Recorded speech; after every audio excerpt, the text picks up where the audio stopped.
All right, we are back again, and we're gonna go live with Lissa, my wife, raw food romance. Ask her a few questions. We're gonna talk about, I don't know, all kinds of fun stuff like releasing labels and getting creative, and maybe different, I don't know, different dogma or something rather. I don't know.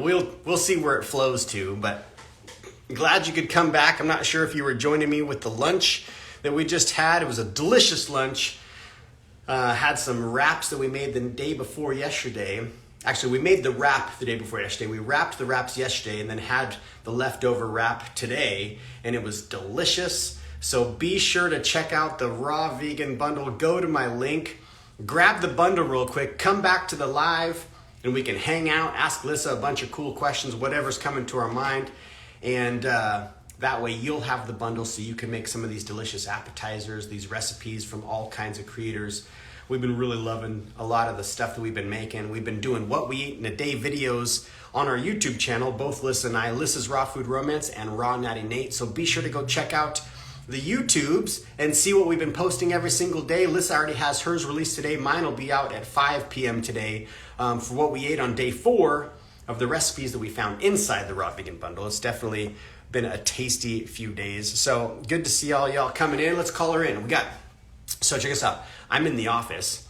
She's out in the living room. And sometimes it's nice to talk to each other without having to yell through the house. So we just talk on these two-way radios. Alina asked, is the bundle new from the last one? Yes, exactly. It is exactly new. All of the raw vegan bundles will always be completely different, all brand new, unreleased content. Everybody created something new to release for themselves to be in this bundle, and then it's all launched at one time for $50. And then after the bundle, everybody has a new product that they created that they can continue to sell for the rest of their life. So that's pretty amazing, right? But yes, everything is brand new. If you have purchased any bundles in the past, you don't have any of this content. All of this is brand new content, including the collaboration group book. It's an appetizer focused book. 37 different raw food chefs from around the world contributed some of their favorite recipes to this book. There's 41 recipes in there. Lissa's hand salads book, which is amazing. You get my brand new course, Raw Vegan Kitchen Essentials course. So really cool stuff, all brand new. Yes, you are welcome. It's a great question, so let's call Lissa in. This is how we communicate. Because like I said, I don't want to yell through the house. Sometimes I'll be like, love you! And then she'll yell back, she didn't hear me. Normally I have the door open and I just scream, love you, right? And I'm doing my work in the office, she's doing her work in the living room. So, but let's call her in and have her join the live. Hey baby, there? Here. Can you hear me okay? Hear you, yes. Say hi to everybody. Hello everybody, I love you all so much. Isn't that fun? So, we're ready, babe. We're ready for you. We got the room cleaned up. Everything is ready. We've got the lights are out, the mic's up. We're ready to start the show. Hey, I'm going to come in right now. All right, she's coming in. Oh, I didn't need to tell her that. I need to tell you that. She's coming in. So yeah, walkie-talkie is kind of fun. Sometimes I have an idea or she has an idea and we can just talk to each other. We're in separate parts of the house and we don't have to scream. It's just so much fun. And of course, what we got these for is sometimes we'll go shoot some videos out in the desert and we'll split up, so we don't hear each other. And, sometimes I might hike for a little bit and it's nice to have the two-way radios in case we need to connect with one another. So two-way radios can be handy for so many different things. Oh, look at here. I see the request. It's good today. I know, isn't that fun? Watermelon lime. It is fun. All right, I invited her in. She's just got to join it. There she is. Hey, baby. Hello. Hello. Hear me okay? I can hear you okay. Over. So we turned off the beeps because, sometimes they're set to where when you let go of the button, they beep every time. So we turned that off. So now we can just whisper, hey, how you doing out there?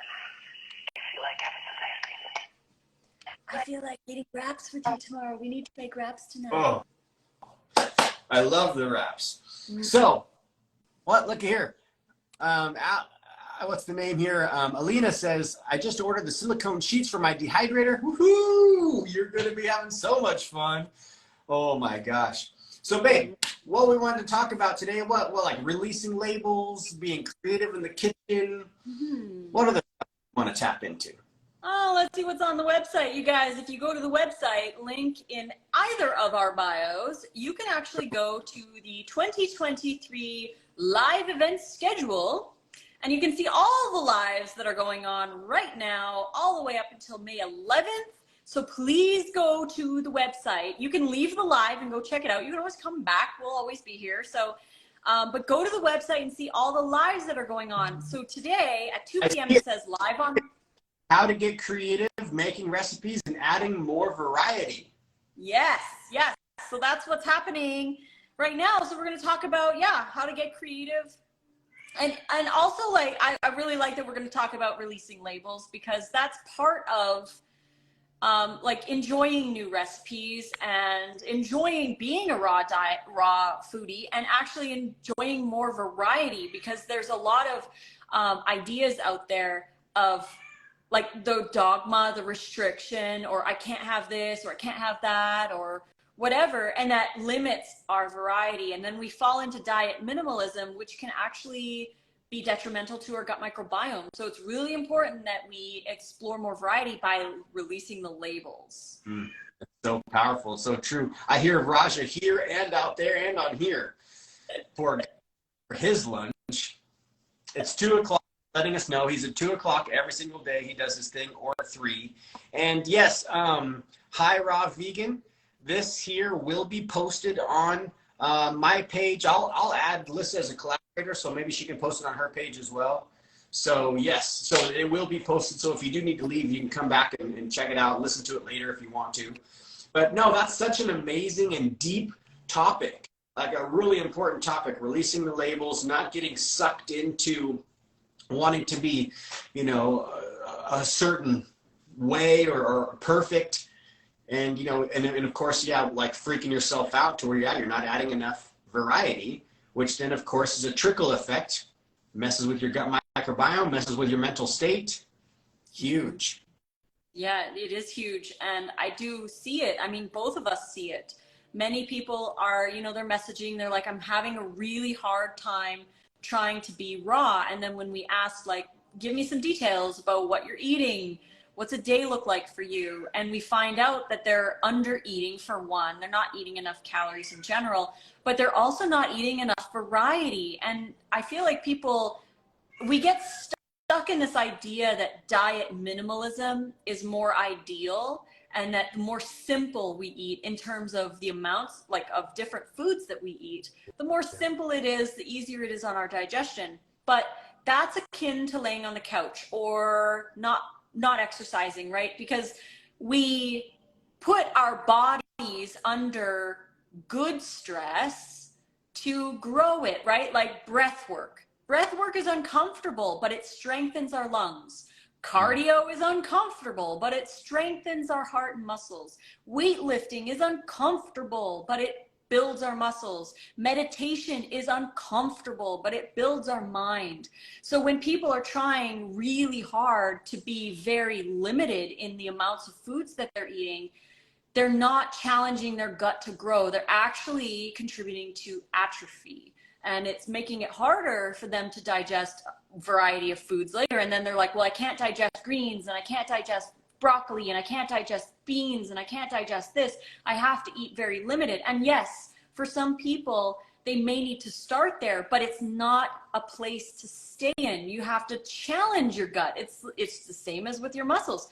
If you stay where it feels comfortable, then you're not going to grow. So yeah, those are my thoughts on it. That is so true. And it's a sad thing to see, because, you know, the majority of people say if they are trying to eat simply, they're coming to a realization that they do need to make a change. And then, you know, sometimes it's easy to gravitate towards some of the information that's out there saying simple is best, you know, get back to, you know, simplicity, get back to nature. But yeah, like you're saying, if a lot of things are restriction being, say, like the restriction of different variety types, because of the uncomfort that you get from eating these foods that you're not necessarily used to eating.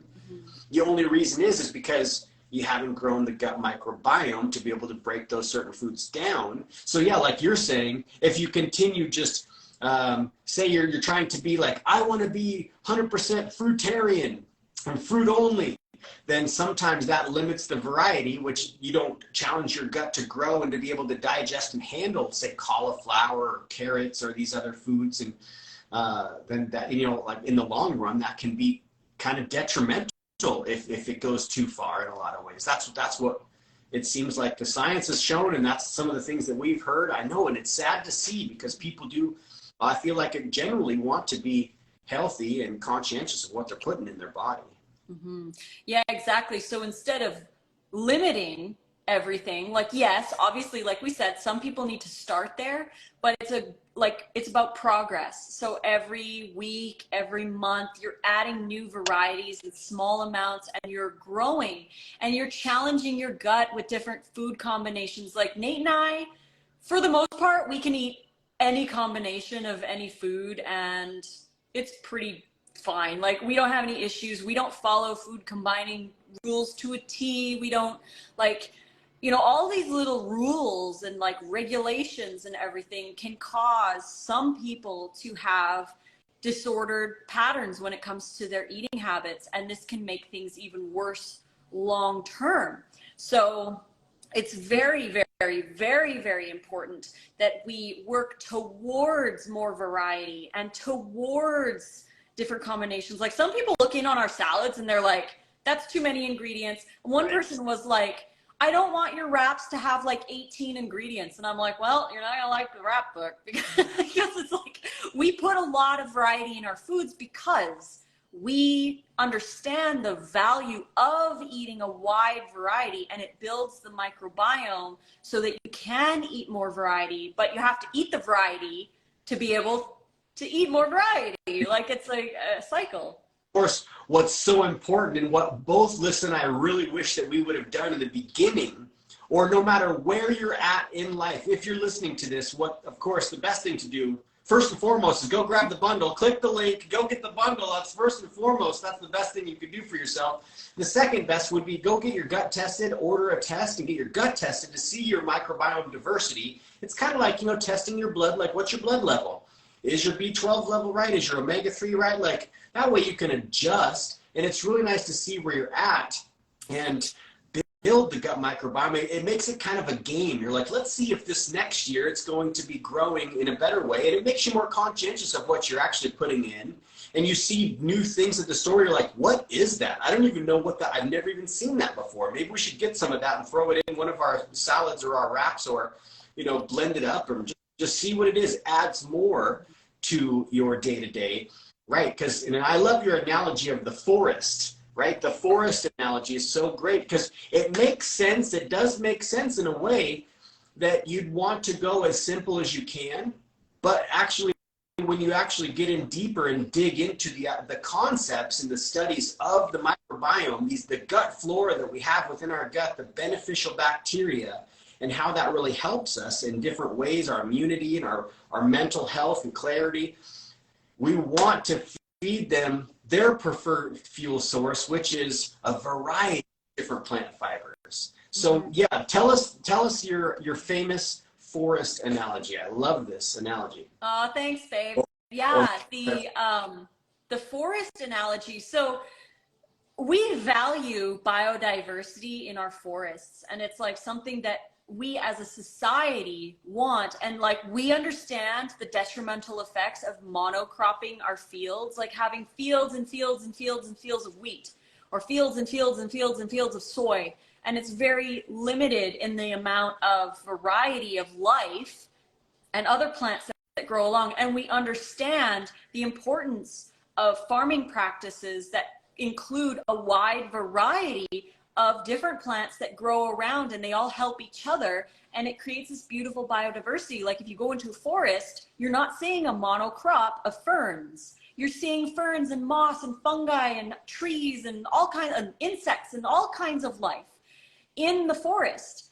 So we value biodiversity in our forest, but we're monocropping our guts by limiting our fiber variety and eating like way too many like massive amounts of one food right? Yes, it might feel good to eat only that, but you're doing your gut a disservice because you're not including the variety that we need to build the microbiome. And especially if you're eating a low fiber diet, which even a lot of raw vegans do, they are eating too low and not enough fiber.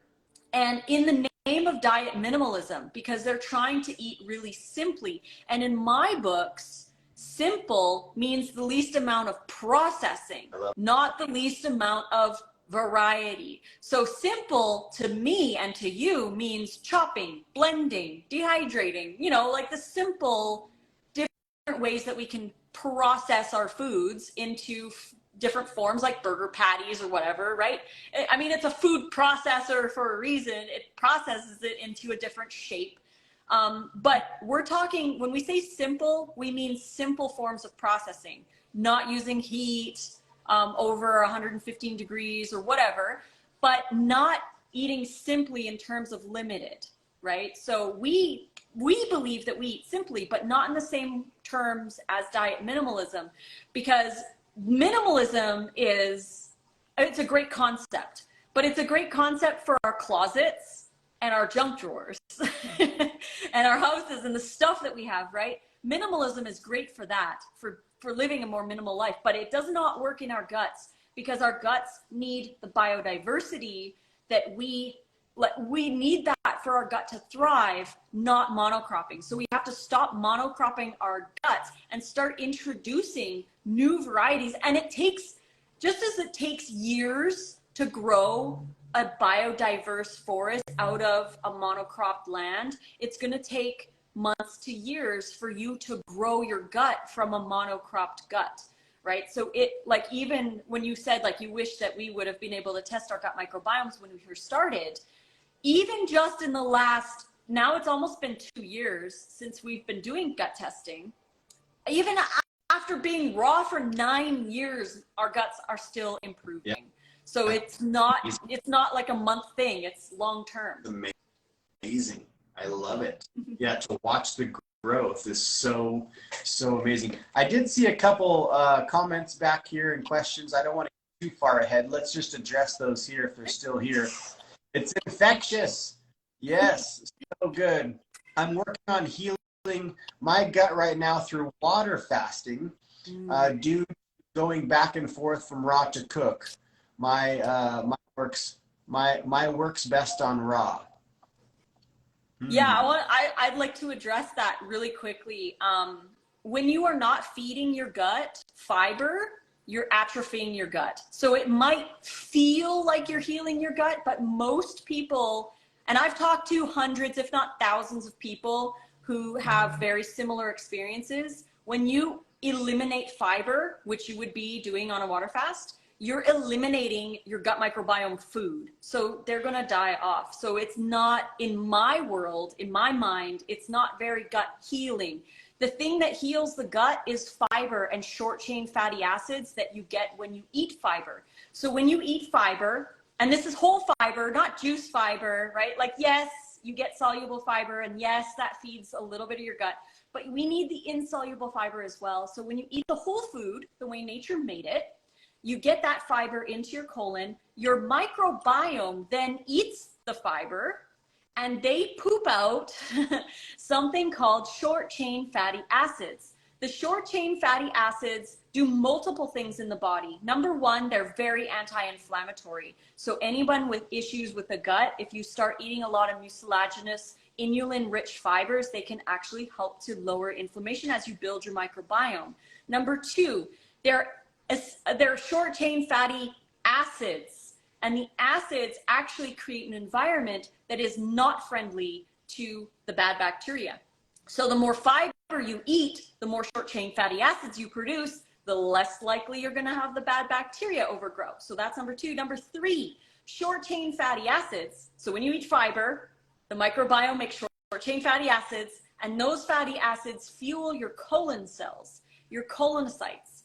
They heal your gut. They repair the lining, and they fix the holes, and they strengthen your gut. So fiber is the answer long term. And if you're having issues going back from raw to cooked, it's not like fasting isn't going to fix that. You need to work on your daily habits. If you cannot do something for life, I personally won't do it for a week or a day or whatever. I prefer to do stuff that I can do for the rest of my life, and eating whole plants is the most ideal. And I came from severely damaged gut. I had candida overgrowth for 15 years, probably over 15 years.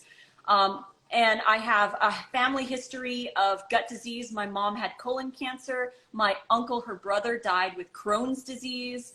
And I had severe gut issues until I went raw. But I did not fast. I didn't do a juice cleanse. I didn't do any cleanse. All I did was change the daily habits that I was eating every day. I increased my fiber. Yes, fiber and hydration. Yes, keys. Those are so key to healthy digestion. And my candida went away. You know why? Because I built my gut microbiome to the point where my microbiome fought off the yeast. I had so many short chain fatty acids being produced by all the fiber I was eating that the yeast and the bad bacteria left on their own. Yeah. They didn't want to be there because I created an environment that was friendly to friendly bacteria. And now our gut scores are incredibly high. Like, my diversity score is 99 percentile. Like, I don't even know if I can get higher than that. Like, it's so yeah, I mean, thank you for letting me share that. Oh, absolutely. It's such an important topic to really address and to talk about, because I do feel like a lot of people can be kind of led astray thinking that that's going to heal their gut, when really it's two steps backwards. Mm-hmm. In a lot of ways. Yeah, because you're eliminating fiber. I mean, there's definitely a place for people to fast, but I feel like as far as gut health, from the sciences and the studies and research that we've been doing, it's like, it just doesn't make sense, right? It seems like it's in the wrong direction. It would be better to start with some of these other high fiber foods, raw foods, of course, and start with incorporating little bits of more variety, which, you know, it just shows. I mean, when you're looking at the studies and you're seeing the studies that they've done, that's what's happening. Your gut is being repaired from the proliferation of the little dudes in there, the microbiome. They're just having a party. They're reproducing like crazy, and they're going in and healing all kinds of stuff that needs to be healed in there. They're cleaning you up. So it's interesting though, because there is a pretty big fear around too much fiber, or to eliminate completely and go to a fast. I got to do a water fast. I need to heal myself. And in a way, the way that I picture a water fast is to be like putting a cast on your arm, right? Like your arm, now maybe you broke your limb, but now you've got your cast off, and you're like, no, I need to keep my cast on. When really what you need to start doing is you need to start doing some strength training. You need to start using some grip strength, you know, picking up some light weights, little bits here and there. Don't keep it casted, because when you cast it, then you're not using it and it atrophies. And that's what you're saying is happening, which that's what we see, because it's like a yo-yo. I mean, I sit here right next to you for the past like nearly 5 years talking to so many people. I've talked to people as well. And so many people go back and forth from, you know, like a fast of some sort, thinking that that's going to be the end all be all. I'm going to heal and I'm going to be able to go to a raw food diet and be healthy after I do my fast. And from the consensus that I've got just sitting here next to you, I'm like, doesn't seem to be the way that it works. Exactly. But it's understandable how people would get, you know, flubbed up on that. And yeah, and the thing is, like, we're not knocking fasting. We're not saying it's bad or whatever. But when it comes to gut health and gut healing, it might not be. I mean, there's new research coming out right now showing the effects of it. And I've heard, again, this is like hundreds of people that I've been talking to who have had, yes, they feel great when they do it and they feel good after, but long-term after, they are noticing like they can't digest certain things properly and they're having issues, or a lot of people get like mental disorders from it, like body dysmorphia, or like they get too pure and perfect over it. So you really need to be really, really aware, if you are going to do one, to go to somebody who is going to test you and make sure that you are doing it properly. Yes. Like go to a medical facility. Like the only place that I would recommend would be True North. If people are going to do something like that, like I would not recommend doing it on your own, but that's just me. Again, these are very unpopular opinions, and I understand that, but these are our opinions, and this is stuff that's been formulated over years of speaking with people on both sides. So it's not like we're knocking it. We're just trying to bring about a different perspective, because it's something that's not discussed, because fasting tends to be like put on a pedestal. It's perfect. Like no one can even talk anything bad about fasting. If you do, then you become like, you know, like you don't know what you're talking about or whatever. But it's like, we have to be realists here, and we have to allow the people who have had like, you know, like damage from the fasting, right, to have their voice heard. These people are suffering because they believed this pure and perfect thing of fasting. And I'm not saying that fasting doesn't help people. I'm saying that we need to be truly aware of the consequences that can happen from it.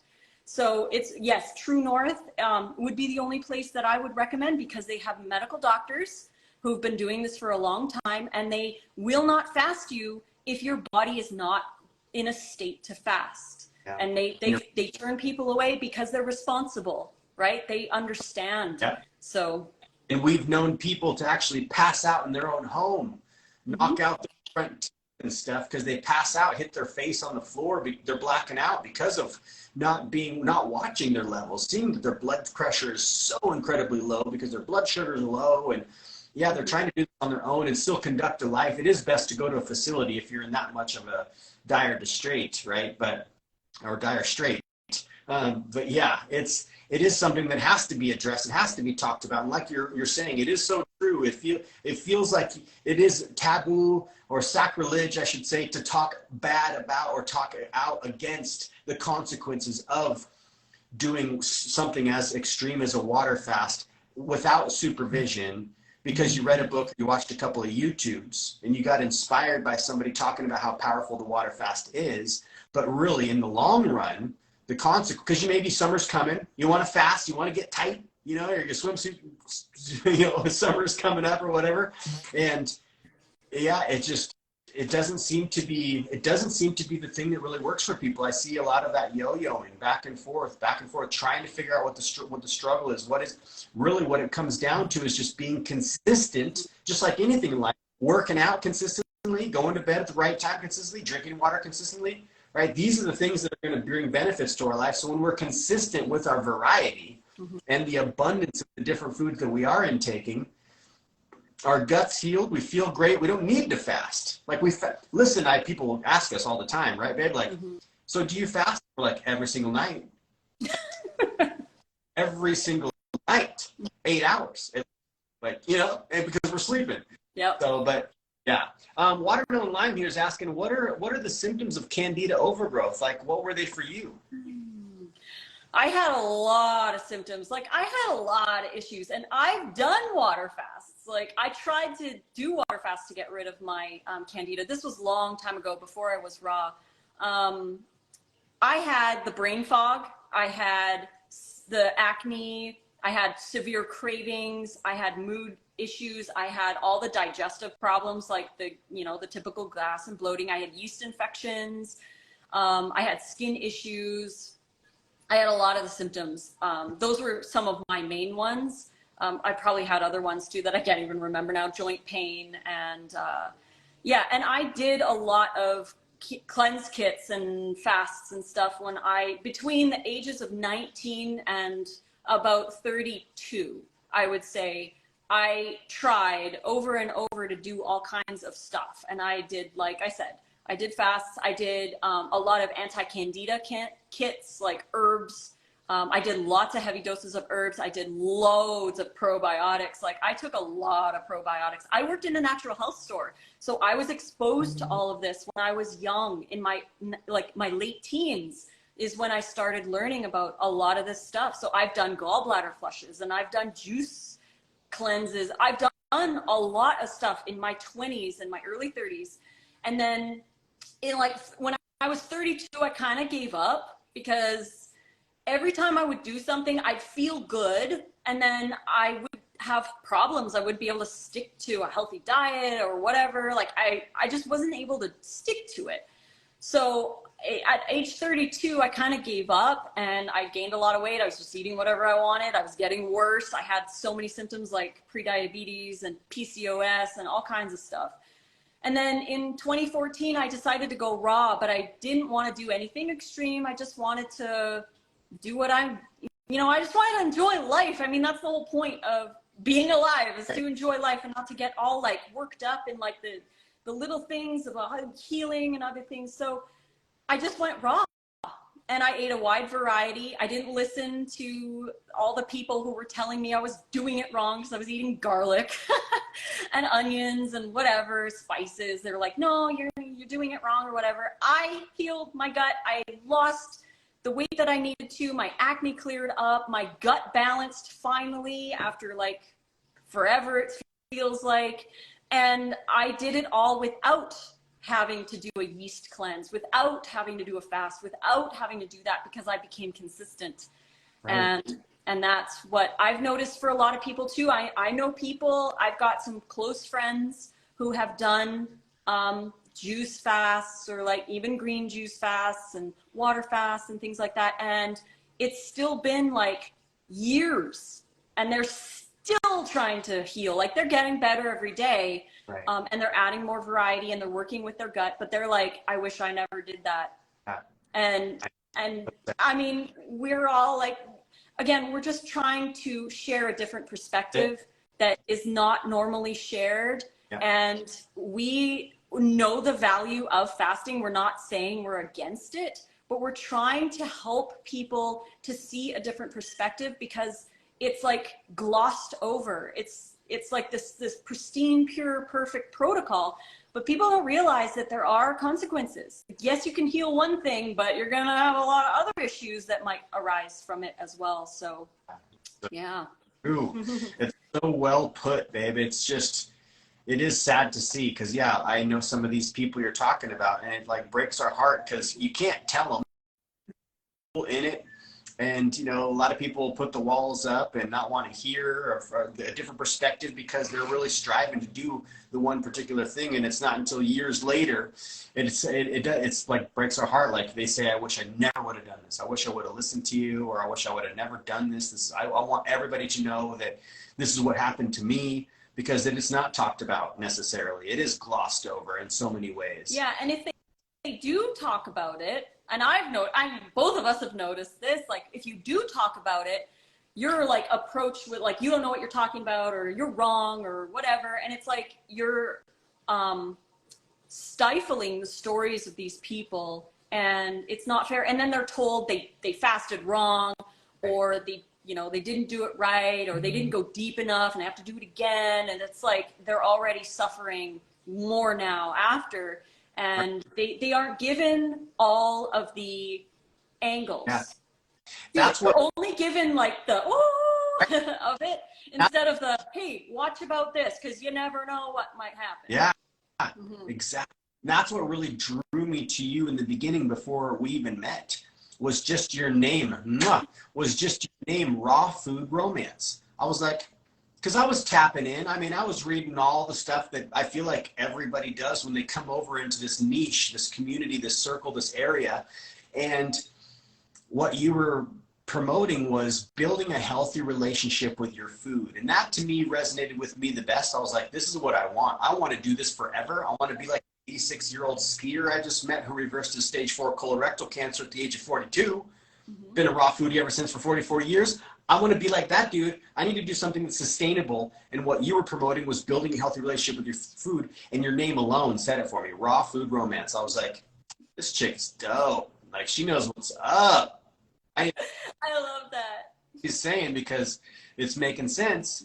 Because I'm searching. At that point in time, like, you'd been doing this, you've been in the industry for so many years. You've done so many things. You were so far more well-versed than I was. I was searching. And it was so cool that you put out content like what people are putting in the Ultimate Raw Vegan Bundle. Go click the link, get the Raw Vegan Bundle, because there's so much information that could very positively your life for the better.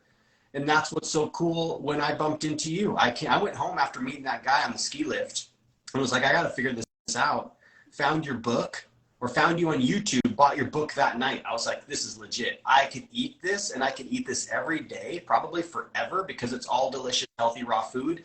It looks satiating. It's the appropriate amount of calories. I want to be a strong, healthy individual. I want to build. I don't want to cut down and eliminate and fast because of the stuff that I was seeing on the other end as well. It was a little bit more, it wasn't as appealing. So here now, Chris is asking here, did you have cravings though?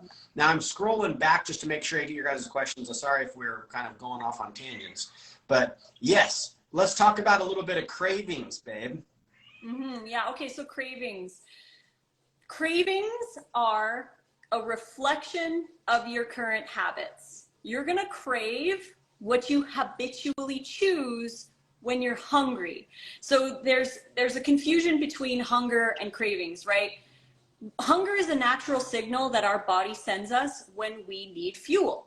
So when you need fuel, you get a craving, and the craving is a result of your habits. So if you're driving home from work and you haven't eaten since noon and you see your favorite taco place, you're likely to go to that because that's what you likely go to, right? So cravings typically, for the most part, I mean, like we're talking aside from like emotional stuff or whatever, cravings are typically a reflection of your current habits. So if you currently choose potato chips on a Friday night watching Netflix, you're gonna crave those on Friday night watching Netflix. That's just how our bodies are, how our mind is. We default to our habits. And if you want to change your craving, change your habits and work on the daily consistency that it takes to build those habits, because eventually the craving changes. So when you are hungry, you crave a wraps, or you crave a salad, or you crave a smoothie, or you crave a bowl of fruit, or whatever you are craving is going to be, I know Raj is craving some food right now. Celery and dates. Yeah, exactly. So like you're gonna crave these things. Like if you're craving something sweet, like chocolate bars or ice cream or whatever, choose fruit. If you're craving something salty or savory, choose greens or make a salad, because then you're going to get the minerals that you're craving from the salty, or you're going to get the energy that you're craving from the sweet. So you can kind of tell what you're craving. Fermented foods, or make a soft fermented miso, right? So you get a little bit of that salt kick. Exactly. Yeah. So if you're looking for that grounding umami, you can do that too. But yeah, so when people ask me, they're like, did you crave? Of course I craved, because I had habits that were in place that I was defaulting to when I was hungry. But I consciously chose to choose something different when I had the craving for, say, Chinese food or potato chips or whatever it was. If I had a craving, I would look and be like, obviously I'm hungry, so I need to eat something. So I consciously made the choice to choose a salad or a smoothie. And then with that repetition, my body started naturally defaulting to those choices instead of the other choices.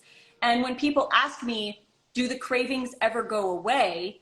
My response is, cravings never go away. They just change based on your habits.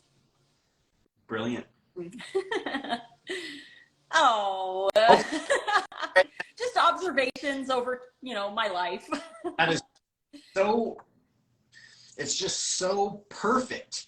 When you think about it, it makes perfect sense, right? You change your habits, then you start to crave different things, because yeah, for you and I, like, if we want something like a cracker, we'll make some crackers, and then we have some crackers to tap into so we can get a little bit of that crunchy feeling. But it's a different craving as opposed to like, let's get a box of Triscuits, because we know we don't need Triscuits, right? So there's still foods to be able to hit those bliss points of texture and flavor and crunch, these kinds of things. I guess that would be the texture. But you know what I mean? Like but yeah, you change your habits, and then those cravings change. The cravings never go away. It's just a sign that you're hungry, but it change. They're not the same kind of cravings. You're not craving popcorn. Popcorn's like, all oily and salty if you have it, or if you do air pop, it's like styrofoam. Like, of course, grapes would be so much more delightful, unless you're saying, like, if you're feeling something savory,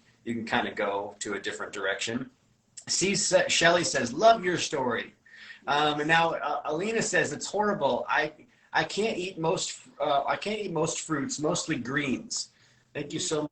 I can't eat mostly fruits, mostly greens. Yeah. So, right. You know, sometimes it is a bit easier in a way to eat some greens. They're maybe not as acidic but also working with where you're at, like realizing what feels good for you and then challenging your gut with small amounts. Like people don't really understand this concept because they're like, well, I can't digest, say, I don't know, even let's just use strawberries as an example. I can't digest strawberries, but they're eating like a whole like a 5-pound bag of them, or not, you know, they're not eating that much, but like you're eating a whole pint or whatever of strawberries. Maybe that's too much for your gut. Or for example, you're eating 3 cups of broccoli, right? That might be too much for your gut. So instead, eat what feels good and then slowly challenge your gut with small amounts of the foods that cause issues for your gut. Because it's not the food that's the problem, it's your weak microbiome that isn't ready for it. And you need to like foster, it's like you're foster carrying your microbiome by giving them small amounts of these foods so that they grow bigger and stronger. Like going to the gym, you start with the 5-pound weights, and when your muscles get strong, then you increase to the 12. And when the muscles get strong, you use the 20s, and you work with your muscles, not against them. It's so good. Yes. See, Shelly, it's True North Clinic. You can look them up. Twin Flame Tier says here, yeah, hey, it's great that Lissa was able to heal her issues without fasting, but fasting is excellent for healing and detoxing from heavy metal toxicity and from other toxicities and chemical sensitivities that impact the microbiome. And when it's done correctly, it's a very good tool. There have been medical doctors weighing in on this, so please don't knock fasting. And yeah, like I said earlier, we're not knocking fasting. We're trying to bring awareness to the other side of the fasting. And honestly, like if you think about the detox pathways that go on in the body, and we've been doing some really deep research on this in the last like year, the detox pathways in the body, the phase 1 and phase 2 liver detox and cellular detox, require nutrition to function. And if you're not giving your body nutrition, your liver is going to be overburdened trying to deal with the heavy metals and the toxicity. This is why we need berries and cruciferous vegetables and fiber to pull the toxins out of the body, right? We need the whole food and we need the nutrition to support our body and not to eliminate everything thinking that's going to be the cure or whatever to something. Most of the time we just need to eat whole food the way nature made it and respect our bodies by being consistent instead of fluctuating all over the map and doing extremes and then going to the other extreme. Like finding the balance. Finding the balance is the most challenging thing ever. Yeah. Right? Like people, you know, some people might go on a long fast or whatever. Like it's not as impressive to me as being consistent long term, because that is the most challenging thing to do. So if you could be consistent, that's impressive. Yep. And Chris says fasts are quick fixes sometimes. Yep. Yes, sometimes, yes. And like we said, again, we're not knocking it, but we're saying like for the vast majority of people, it's not necessarily the solution. Go to a clinic if you think you might need it. They will assess you and they will help you, right, instead of just embarking on one because somebody online said it heals everything. And also be aware of absolute statements. This is a big red flag in the health industry in general, and we're not just talking about raw vegans or whatever. In the health industry in general and social media in general, people use absolute statements to convince people of their point. So they say, all cooked food is toxic. You need to do a juice fast, otherwise you'll never heal. You can never get sick. Heal all disease. Like when you're using these absolute statements, like to me, when I hear an absolute statement, I run the other way, because we live a realist life. We understand that not everything heals everything. And like I was watching actually Dr. Greger was on Chef AJ the other day, and I was watching a little bit of it last night while you were working on your video, babe. And he was saying, he's like, because Chef AJ asked him about cancer and how if he got cancer or what he recommends for cancer. And he's like, what people don't realize is that it's not a 100% guarantee that you're never going to get cancer. And I feel like in today's society, people don't understand the word prevention. The word prevention means lessen your chances of getting, not never get, right? Because the absolute statements really convince people to do stuff, right? So they're like, oh yeah, like I'll never get sick if I go raw. And then when they get raw or they get sick, they're like, well, raw doesn't work. And it's like, no, like these black and white things are so, they're causing a lot of disappointment and frustration and people going back to food and animal products or whatever.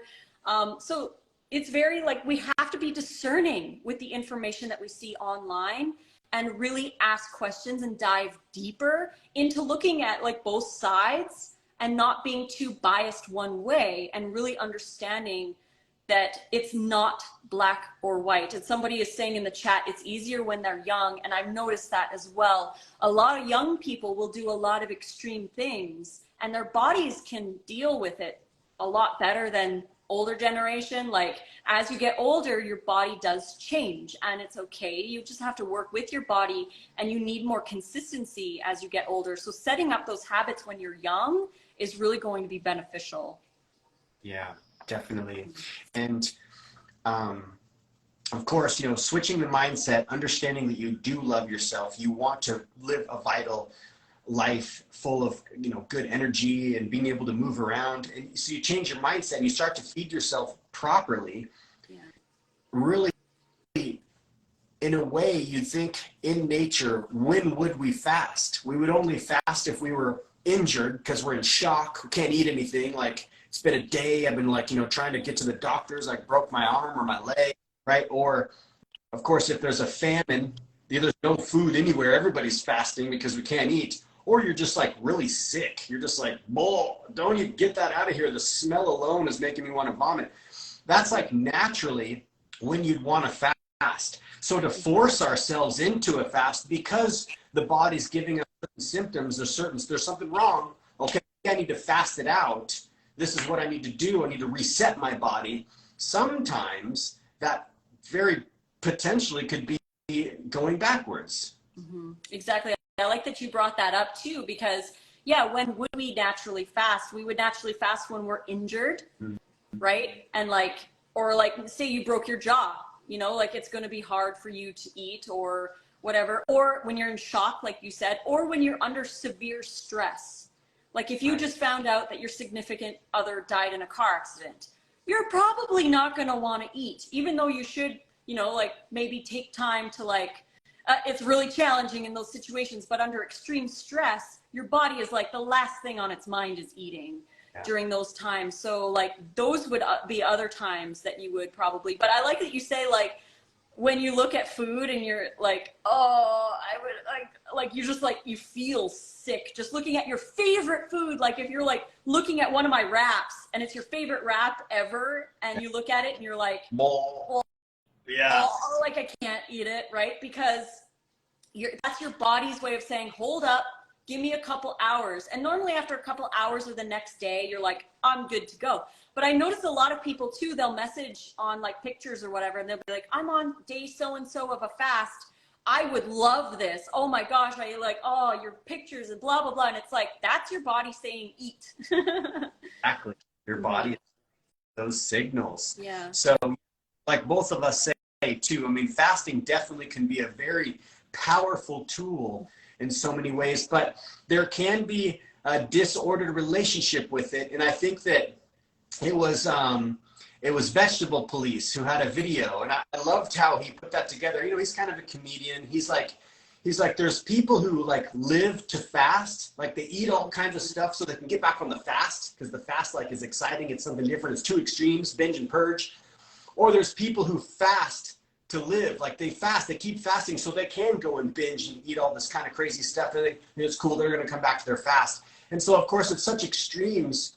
And that's, it would only make sense that that would be not the most optimum way to run our body. Our body likes consistency, it likes routine and regularity. It's trying really hard to keep a homeostatic, flux. So yeah, you would think that it would just make sense if you start really looking at it. If you step back from the psychological aspect of your mind, that maybe, because that's the thing, like we are so complex up here, we can be attached to certain obsessions, and these obsessions sometimes can become just detrimental in the long run. You become deficient, you really mess yourself up. And like someone's saying, young people are really drawn to it because they want the model body. And what we've been pumped and programmed to believe is that the mannequin style stick figure model body, what the epitome of sexy and health is. And so therefore you've got people who have these disordered relationships with their own bodies, and they're trying to get their body to be a certain way, so they get on these fasts so they can look a certain way when they're really young. Their body's possibly still developing. Maybe they're in their late teens, early 20s. And then, gosh, when they get into their 40s, 50s, stuff starts to really show up. It's kind of like when you plant a plant in a garden. If the garden doesn't have the proper amount of nutrient and soil, you may not see it in the vegetative state, in the growth state. But when it starts to flower and starts to produce the fruit, then you can see, wow, we didn't actually have all the nutrients we needed in the soil. Look at our bell peppers, or our things aren't developing properly, or there's issues. There are different deficiencies that you can see within the plant. So of course, if we're all one, everything is one, right? Like we're reflections of everything. The same kind of would take place in, these same laws I would imagine take place in our body. And of course, it's not just my imagination. These are what we see, what's happening. And it is very sad though, that there is a lot of, we have a lot of programming upstairs that can really hinder our growth and progression for the positive. And that's a hard one to go over. I feel like in a lot of ways, we all need therapy. Everybody needs therapy. Everybody needs to talk about themselves and talk about what's bothering them and their problems and what happened when they were a child, or certain things, because we hold on to so much stuff. Sometimes it's hard to release, and sometimes we need that therapy to release, or we just need to go and actually like consciously release it. But it becomes a part of us because we hold on and so hard. Like people identify with their healing journey and they're squeezing it so hard it becomes a part of them. They are identifying as this person who's on this healing journey, and rather than just knowing in their heart, I'm healed. I just need to do the work. I need to love myself. I don't need to thrash myself and go into these extreme directions. I just need to go on an even keel level of just eating abundantly, love, laughter, letting it go. But it's tricky. We see, like we watch these shows, Super Size versus Super Skinny or Hoarders, and it's like, wow, a lot of these psychological issues that individuals have in an extreme way, expressed in an extreme way, they're exactly the same. It's all trauma based, and got trauma based. It just comes out in different ways. It's expressed in different ways, and I feel like what we've seen is a lot of people do gravitate to fasting or extreme ways of eating, systematically under eating, right? And that's their form of expression of trauma that they haven't worked through. That's in a nutshell kind of the way I see it. It's sad, but everybody has to go through what they got to go through. You could give all the points, the amazing points, to someone who is on a trail of, like, we have a friend, and she's like, you would never be able to have talked me out of doing a fast, but she wishes so bad that she would. And that's more than one friend. We have more than one friend that says that. There's nothing that you could have said that would have derailed me off of fasting is king, and this is the end all be all holy grail of healing. Sad. It is sad. I know. And like when people hear about all the stories of the healing and whatever, like so-and-so healed cancer and so-and-so healed this and so-and-so healed that. And then they're like, oh, I need to do it because I'm going to heal all my things. But what they don't realize is that a lot of people that I have talked to and we know personally, yes, they healed one thing, But now they have all these other issues, like their metabolism's messed up. They have an unhealthy relationship with food. They're struggling in other areas. So yeah, maybe, like we know one person who did heal cancer, but now she has a lot of other issues, gut issues and stuff that she never had before. So in those states, it's like it's a weighing of a balance. Do I do this for this? I suffer the consequences. But the problem is that there's this glossed over facade where it's like they healed cancer. It's amazing, but they don't talk about the other side or the possible consequences. And we're not saying this happens to everybody, but again, possible consequences that people need to be aware of. And people aren't allowed to talk about it because then they're banned with this, like, they're anti-fasters. And it's like, no, we're trying to give people more broad stories of these people who are scared to speak out. I've got so many people who message me, and you guys can message me if you have stories, because I'm here to listen to your story without judgment. I have people who message me who say, I am so happy that I can talk to you about my negative fasting experience. And I know people have had positive. I'm not saying, like, we're talking about these people over here. These people have had negative experiences and they're struggling inside, and they cannot go to the fasting community because the fasting community gaslights them and saying, you didn't do it right. You didn't fast long enough. You need to do it again, blah, blah, blah, whatever reasoning they have.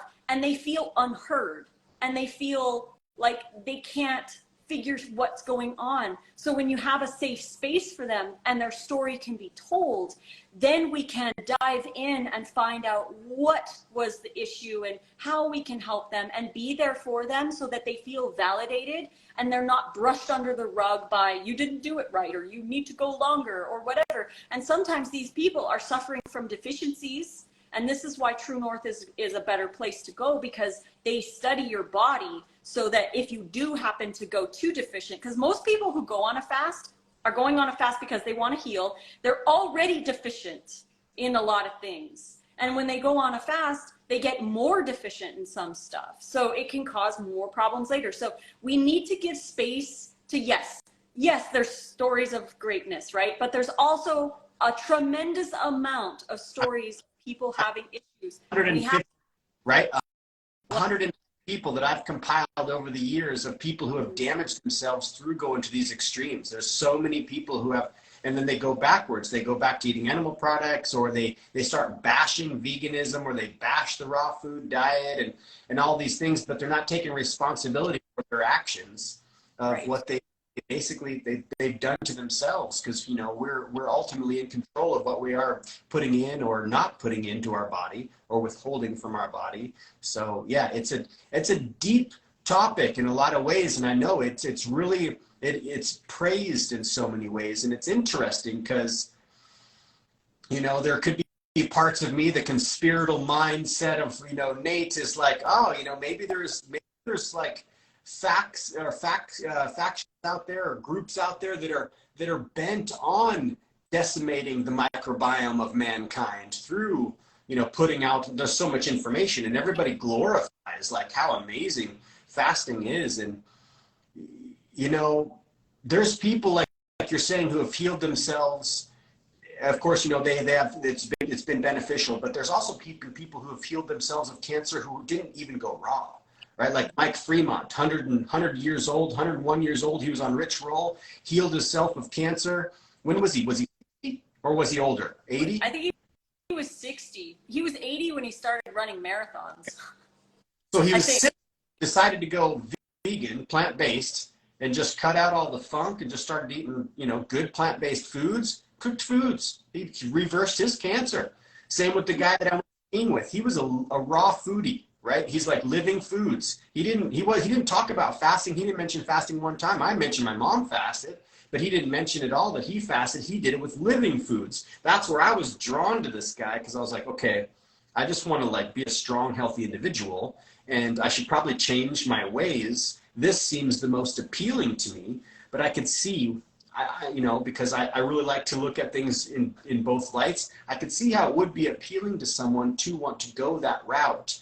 But yeah, in the long run, looking at, of course, an outside perspective and hearing people's stories, I'm like, man, this this is definitely something to be talked about. It's a deep and really important, and like you're saying, very unpopular topic. And, you know, of course, yeah, people don't want to, they aren't heard, and they have a hard time speaking out about it. You know, I know it's been interesting listening to over the years how many people have issues, but there's nowhere for them to go. And so therefore there's none of the negative reviews that get out in that community. So when new people come in, they think, oh my gosh, look at all the hundreds of thousands of people that are healing themselves with, you know, a juice feast of 120 days or whatever, you know, or just eating mono meal. And I know it's so interesting because here we are, we're like these labeled, we're these raw foodies, but yet you and I both, we're kind of in a different camp in a lot of ways than a lot of people in the raw food community, or people who they gravitate. There's like fasting communities. And yeah, and you know, it's interesting because it's like, how do we know who's right or who's wrong? Really, just time will tell. Time will tell. You know, of course, there's no guarantees that none of us are going to get cancer or have any kinds of issues. We're just trying to do the best we can at preventing things and to support our body in its own natural detox, you know, the own natural detox pathways by eating whole, delicious foods, having fun with our food. We got a great relationship with food. We create all kinds of delicious, healthy meals. We feel full. We feel satiated. We don't need to restrict ourselves or cut ourselves off and cut our microbiome off. They want that. There's a lot, like me and you say, babe, like we're never going to be bored. There's talk about, right? And someone says here, Sathya says, so obvious how much you guys love each other and what you do. Oh, thank you so much. We really do. We want to help you guys, right? Like that's why we're here. I got inspired because of what I watched my mom go through, meeting John, working in the medical industry. I was like, man, I want to help people before they get to the hospital. Then I come across Lissa, see that she's on this path.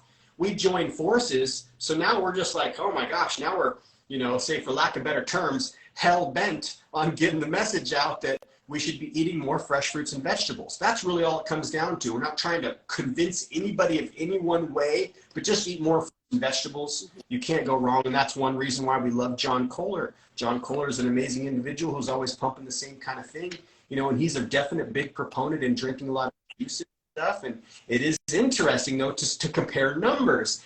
That's just another affirmation that where we're going and the variety that we include is doing something. Because when we compare notes, it's like, wow, look at, like, we're seeing some positive benefits and we're eating in abundance. We're eating, some people, they're like, you guys are crazy. Like that's 12 ingredients, that's 20 ingredients, that's 30 ingredients in one meal. But the microbiome, those little workers, man, they're like loving it. We have iron guts. Our gut scores are amazing in so many ways, and we can see how we need to adjust. That's why you guys definitely look into Ombre Labs or Biome. Get your gut tested, see where you're at, make the adjustments. And if you have these issues, man, the best thing to do, if you have, you know, we all have, I feel like, a little bit of all the different things, right? We're all a little narcissistic. We're all a little body dysmorphic. We're all a little disordered in some ways, but get some help. If you have some issues and you find yourself yo-yoing all over the place, you just can't make sense. It's a one thing, and it's hard to, we know people who have like legit diagnosed eating disorders and they can't see it. So it's like, how do you help someone like that? And, you know, part of me is just like, some people came here to experience a certain thing. You can't help everybody, but hopefully with what we do, both Lissa and I, you know, it helps some of you guys out there to fall in love with fresh raw foods and eat more fresh raw foods, make some wraps, get the bundle, tap in, over 400 recipes, all kinds of different courses. Amazing. So exactly. Eat whole, eat variety, eat plants, eat raw. Like, just eat more plants, eat them whole. And I love that you say, like, it's just about progress over perfection. And we're not here, like we've talked, this has been a really deep live, like a really deep one. And, you know, it's uncomfortable for me even to talk about some of this stuff, because I do have a lot of followers that might be irritated, and you too, with this conversation, and that's okay. We're just sharing our perspective, and we're just sharing what, you know, what we've observed, and we're not knocking anyone. We're not saying it's bad or evil or whatever, but to be aware. It's about discernment, and it's about understanding the different perspectives without emotion. Like, don't get your ego involved with it has to be one way, black or white, and this is the way, the only way that you can do it. You gotta like release that, release the label, and be okay with somebody having a different opinion, with somebody sharing something or sharing their story. That's something that people need to really learn in society in general. I think we really need to learn how to listen to people's stories and to not jump in with our, well, you know, you should be doing this or whatever. Just listen to the person's story. They need to be heard and they need to be validated. And then if they ask for advice, then you can step in and give them advice. But I feel like in society, we're just like, we really want to talk, which is cool, right? Like, we're sharing information and everything. But when somebody is sharing a deep story about something that you disagree with, let them talk. And this goes for like, if you have partners that are not vegan or friends that eat differently than you, and they have stuff to say, let them have their space. You do not have to agree with somebody to love somebody. And even though there's people who disagree with my opinions and your opinions or whatever, we still love them. And we, you know, they have their opinions and they have their thoughts, and we're just sharing ours and they're sharing theirs. And it's like, we are trying really hard to let those people who are not heard to share their stories on their behalf, because it's just not talked about. And it's, yeah, like you said, it's taboo. So yeah. It's so true. See, Shelly back here says your body craves what you give it. It made me think of how we have the adaptive thermogenesis, right? Where if you don't eat breakfast every day for a few weeks, your body is like not really hungry for breakfast because you're not eating breakfast. And this is what we learned in that show, Super Size versus Super Skinny. It's a fascinating show. If you guys ever get a chance to go watch a couple of those episodes of the series, both sides of trauma are expressed in a similar way. One undereats, one overeats, but the same kind of trauma in a way. And what was so interesting is the person who doesn't eat breakfast isn't hungry. They're like, I never eat breakfast, or I have a piece of toast or a glass of water or a cup of coffee. And then the person who overeats is so used to eating so many, like 1,000, 1,200 calories, or maybe even 2,000 calories for breakfast. And when they would switch, the one who would undereat has to eat everything from the other side, the 2,000 calories. And after a few days, because they were only there for like 5 days or something, they would start to regain their appetite. They're like, actually, I'm kind of hungry in the morning and I'm going to do better. I'm going to eat a little bit. And the person who was overeating is looking at the other person's, oh my gosh, I eat all that for breakfast. They're like, you know what, maybe I should back up. Maybe I don't need that much food, right? So finding that balance. But I feel like, yeah, with today's day and age and how we've been, you know, in the tabloids, how we've been pumped body image, people want that super thin, lean body. And so undereating sometimes can be praised. And, you know, what that show was showing was a lot of times undereating, you know, there's just as many, if not more, health side effects that can plague you and shorten your life and make your life not the greatest from undereating as opposed to overeating it. But it's praised. People who are overweight, they're like, oh, they're disgusting. People who are really thin, oh my gosh, they're so beautiful. You know, it's so interesting. But that adaptive thermogenesis, that was incredible, because they changed. Like the person who never ate was like, my appetite's coming back.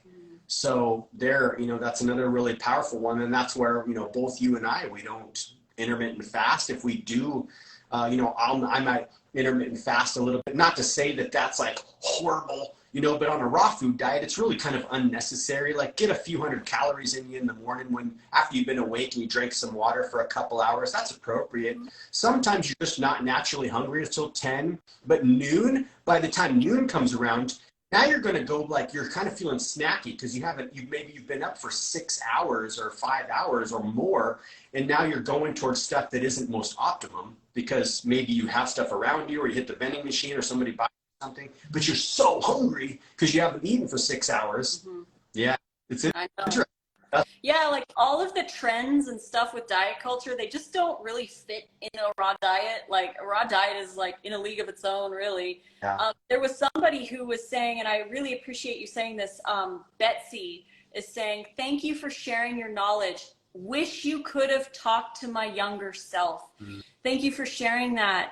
It's really interesting too, because even if we would have shared this, for some people, like Nate said, like some people are so like they have to do this and then they do regret it. So yeah, we wish that we could have shared that with you, even though you might not have listened. But like I probably wouldn't have listened when I was younger too, because I was like, no, this is the way. This is the way. I got to do it this way, right? And it's like, yeah. Yeah. Yeah, you know, there's several questions or comments here that we're kind of missing as we're going by. Sorry if we don't get to all of them, you guys. Yes, balance is all about it. You know, fasting is not for everyone. You know, people can have serious healing crisis while fasting. Definitely all of those I feel like are true.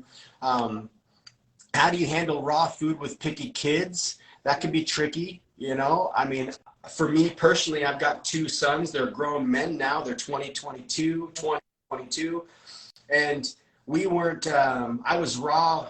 I went raw when they were, let's see, I think Jacob was 14, Jonah was 16, and I didn't push it on them. You know, I just want to make sure that they're healthy, and if they want to try some of the food I was making it for them, but they were vegan, you know, they were eating healthy plant-based foods. So I don't know, my thing would be get them growing, get them sprouting, because that's really fun. And it's like they get to see the growth process and they get to see how fast the plants do grow. And then maybe pull up some information and talk about how these nutrients are going to help their bodies grow and nourish them and make them big and strong. Maybe that'll excite them. And then get them to help making stuff in the kitchen. Have them help make the smoothie. Excite them about the berries or the greens they're going to put in the smoothie. And the same thing, it's feeding their gut microbiome, which is going to help them grow healthy and strong. Maybe these kinds of things can help them. And another thing to keep in mind would be that a lot of times we need to taste something several times, maybe even a dozen times before we actually start to develop the taste buds and actually start to build the microbiome that is like, yeah, actually, hey, can you feed me too? Because I kind of like the berries that you guys gave me. And, you know, maybe the kids start to enjoy some foods that maybe they were picky with, but maybe just have them take one bite. Look, you don't have to eat it all, but just try one bite for me. You know, make sure you feed your belly bugs, right? And I don't know, that would be my thing. What would you say, babe? Yeah, getting them involved as well. Like get them to choose the meal, get them to put the ingredients in the shopping cart, get them to, you know, depending on the age, like if they're older, you could get them to chop vegetables. If they're younger, you could have them turn on the blender. Like get them involved in the process of making food, because that's where they're going to get the connection that most of us are lacking, because you know, we're all just going to the store and buying pre-made stuff, and we don't have a connection with our food. Right. So like Nate said, get them growing. Like have them grow a little plant in their room, like a little lettuce or something, right? Get them to grow something, microgreens, get them to sprout. They can rinse the sprouts. That's like an easy thing for little kids to do. Like fill the water, shake it up, and then pour the water out. Like that's fun for them. And they get to watch them sprout, and then they get to taste them after. So they feel more in connection with it. They're more likely to eat the food than if you just drop something on their plate and they're like, eat this. And they're like, you know, so teaching them where the food comes from and helping them to add more. And yeah, and if they don't like something, just keep trying little bits at a time. But getting them involved is actually really powerful. I think that's the best. Yeah, have them push the button. Yeah. Have them pull.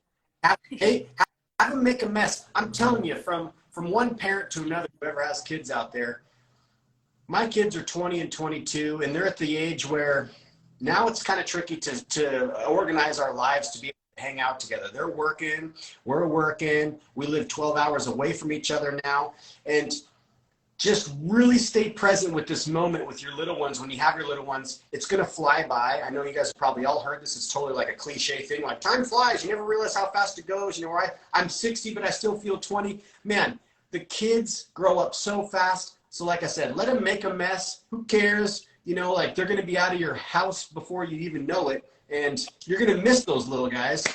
And, you know, have them help help in the kitchen as much as they can, because I know, of course, like, you know, we had our kids help in the kitchen quite often, and both of them know how to chef it up pretty good, which is a beneficial skill, especially if you've got men out there, young men. That's a beneficial and you know, very attractive skill. I feel like it, you know, in a lot of ways for, you know, attaching, getting hooked up with a partner, right? So, you know, it's something to take into consideration. You know, have your kids help you. There's all kinds of questions, you guys. I'm so sorry if we're not getting to every one of you. You know, there's definitely a lot in here. How do you start to grow your plant in your home if you don't have a garden? That's a great question, Rena. And Rena, if you go to my channel, I actually have a grow along series on my YouTube and my Instagram, the IGTV. You can watch the grow along series. And of course, you know, reach out if you ever have any questions. I want to help you. It's so simple. It's so fun. I've also got a course, Sprouts, and Microgreens. You can grab that. Hit me up in the DMs and just say, hey, can you send me your course, please? And I'll send you a 40% discount code even you could get in. And I've got a full video course teaching you everything that I know, how to get going. You don't have to use a lot. You could start with recycled containers and just grow right on your windowsill. You don't need to invest any, you know, hundreds of dollars. We have like probably like a good $500 invested back here. But yeah, this has been such a great conversation, babe. I mean, me and you, we go off all the time. And this is why, this is really like what attracted us to each other. We started to just really like critique different ways of the world. And we had the same kind of basic morals and drive in life. And so, you know, I feel so grateful and so fortunate to be paired up with such a powerful, ultra high performer like you. This bundle is put together by this woman who is sitting right here with Chris Kendall too. Like Chris Kendall's behind the scenes as well. The two of you guys have done such an amazing job. This bundle is absolutely incredible. Your hand salads book, like I've said to you these past like week or so, I'm like, you've changed the world. You have changed the world with this book. This book is groundbreaking. It's next level.